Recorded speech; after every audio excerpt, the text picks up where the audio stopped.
believe in destiny. Mas malakas yung belief ko ngayon compared to before pagdating sa destiny. Destiny has something to do with unexplained events, circumstances in your life. It doesn't necessarily have to do something with love. It can be just a specific event in your life na hindi mo ma-explain. Everything seems to be falling in place. Everything seems to be working well. Na kahit hindi papunta doon yung direction or yung path, bumabalik at bumabalik doon. Kumbaga, it's meant to be. Yeah, I've had a first-hand experience of it. You never quite know where you'll go in life. Sometimes life will surprise you, but it's inevitable that someone is pulling strings. May isang bagay lang na mangyayari na sobrang konti lang na iba. Wala ako dito ngayon sa kinuupuan ko ngayon.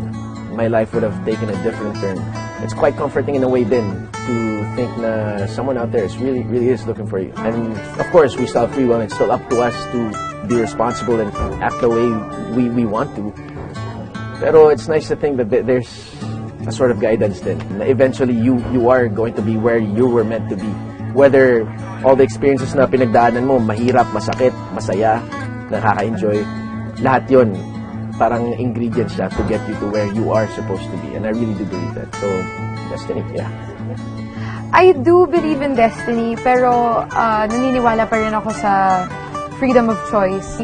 Feeling ko kasi may dalawang destiny na pwede mangyari sa'yo depending on the choices that you make from day to day. May path na yan yung gusto para sa'yo ni God. You just have to be very careful to listen.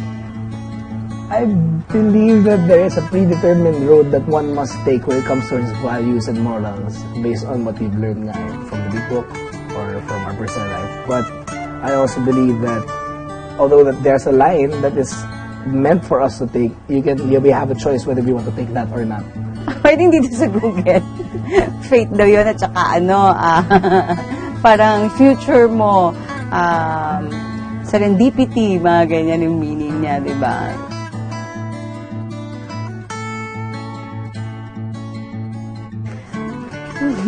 Sana. I would like to believe that yes, there is that one person who is destined for you. Yung parang soulmate na sinasabi nila or one true love. I really hope so. Yeah, I think sa dami ng tao sa buong mundo, probability-wise, it would be quite impossible that you wouldn't find someone that you're a complete and perfect match for. So, sana. I don't know, honestly, if there's the one. Parang feeling ko may mga different versions of the one eh. Maybe this is the one that's gonna change you. And then there's the one that got away. I think it's still completely up to you which one you're gonna marry and really end up with. You still have a choice. I believe though that every person is destined to have his match. Doesn't necessarily a particular person, but someone is tailor-fit to fit that other soul. Oo naman, totoo yun. If you are meant and made for each other, totoo yun.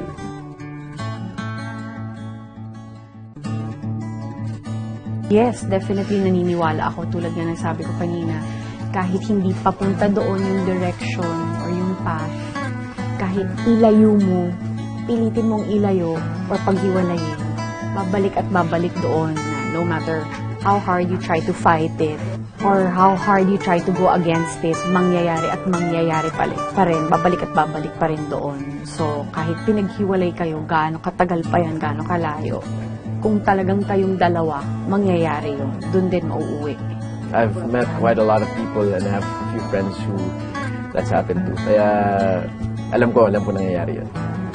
I think in some cases, two people who are in a relationship, they're faced with a trial which makes them question each other's kung they should belong to each other or not, and then they step out and then they come back in and then they end up together.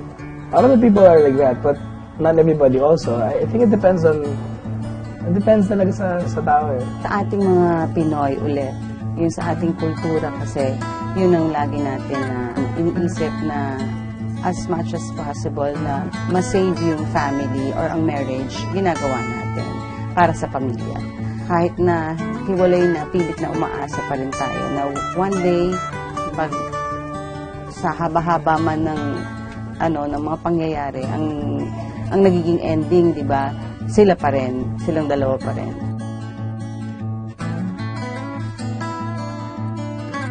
Hindi ko alam.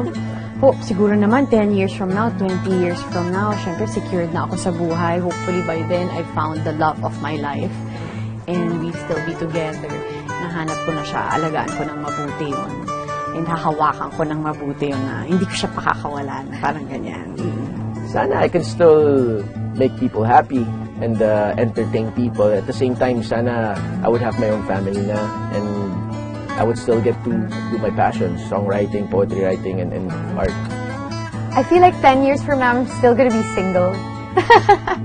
Hopefully, ito yung gusto ko. 20 years from now, I want to achieve already lahat ng mga gusto ko in terms of work life para pwede na ako makafocus sa family life. Kasi feeling ko to really focus on other people in the future, you have to spend the first half of your life focusing on yourself.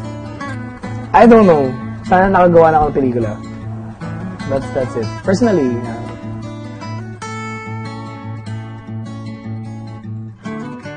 I guess mas madali naman syempre i-sacrifice ang love kaysa sa family kasi love in a family is unconditional. Tapos, at the end of the day, lahat naman tayo, lalo na tayong mga Pilipino, pamilya pa rin ang pinipili natin, di ba? Between work and family, family pinipili natin. Friends and family, family pa rin pinipili natin. So I guess that would be the same between love and family. Yes. Kasi syempre, your family always comes first.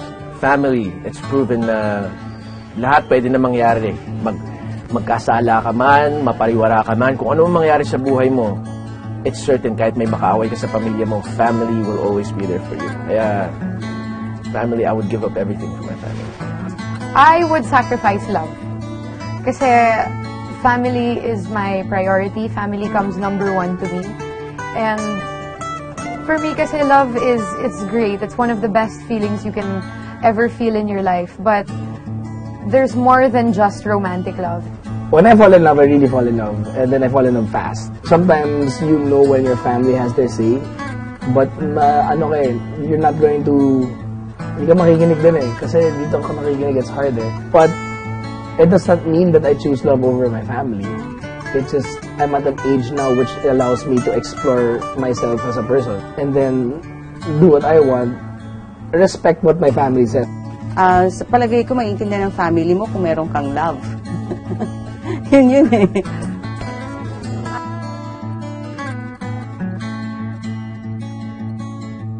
Sarili ko na lang. Kumbaga, ikaw na yung masaktan. I-sacrifice mo yung sarili mo. Huwag lang yung mga taong nakapaligid sa'yo. So, yun lang. Hanggat kaya mo magbigay, ibigay mo. As far as I can.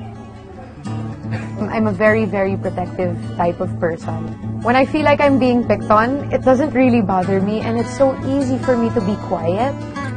But when I feel like a family member of mine or someone that I'm protective over is being picked on, I can't control myself.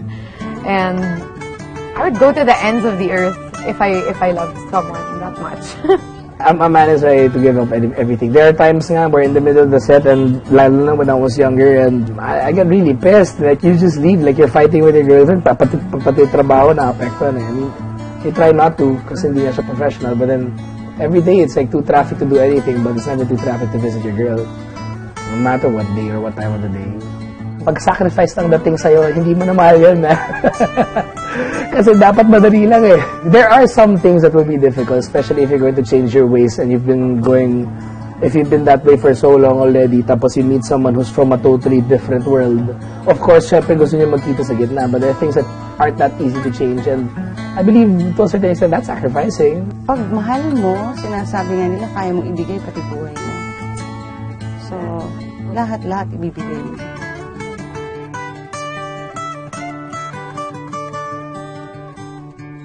I guess, papakawalan mo para mas makapag-grow siya. I've had a relationship before. I was very young. I was still in high school. Siya naman, he was in college. He was in med school. So, para makapag-concentrate siya sa pag-aaral niya, para marating niya yung pagiging doktor niya, kinailangan niya akong pakawalan para yun lang ang focus niya So I guess yun so far, pinakamalaking sacrifice na nagawa ko for love na, sige, hahayaan kita para makapag-grow ka, makapag-concentrate ka. So ngayon, doktor na siya. Yay! Worth it naman ang sacrifice. Siguro, giving up love kahit mahirap. Sometimes it would be more selfish to fight for that love when you know that you both will benefit greatly from it. That it will be for the better if you sacrifice it. And although it's the harder route, I learned sometimes the hardest route is the right one. So. I don't know because you know that sacrifices are worth it when they don't feel like sacrifices. Maybe for the first couple of days, you're aware na you're giving something up Pero once you make a sacrifice for someone else, you stop thinking about yourself So I don't know, I can't name anything specific. A lot of my single and personal life, you cannot take that into a relationship, especially when we're talking about me. And medyo my standards of what is fun and what is not, and how much fun I can have is not norm. It's not the norm, that's how I like it. So to change your entire lifestyle to suit your partner, whoever it is, whatever it may be, I think that's a big deal. I wouldn't say na todo sacrifice kasi yun yung gusto ko mangyari. I want to be better for the person or whatever. Or not only better, but I want to be better in the eyes of that person. So I think, the greatest sacrifice is basically giving yourself completely to the person. Your time changes, hindi na siya para sa'yo. So everything's changed, everything. Your steps, your moves, everything. Kung para sa ikabubuti ng pamilya, pwede kang mag-sacrifice ng like your own happiness sometimes para lang wag magulo yung pamilya. Pwede mong gawin yun. Pero sa akin, wala pa naman nangyayari na kailangan kong isakripisyo. Ang pagsasacrifice naman kasi sometimes pag ginawa mo, hindi naman siya pangmatagalan. Parang sa sandaling pagkakataon lang yung sakripisyo na yun. And then after that, may ibubungang maganda yung pagsasakripisyo mo. Hello po mga kapuso. I'm inviting everyone to please abangan po ninyo ang My Destiny. Kasama ko po dito si Mr. Tom Rodriguez, si Tita Lorna Tolentino, Rian Ramos, Sid Lucero, Tita Kule Desma, Tito Altantay, at maraming iba pa. So isang magandang pagsasama na naman para sa inyong lahat. And For the whole family. Para kayo'y pasayahin, pakiligin, paiyakin. And I hope you learn a lot from this project. So yeah, sit back and relax and enjoy. My Destiny. Gabi-gabi niyo pong mapapanood Sa GMA Telebabad.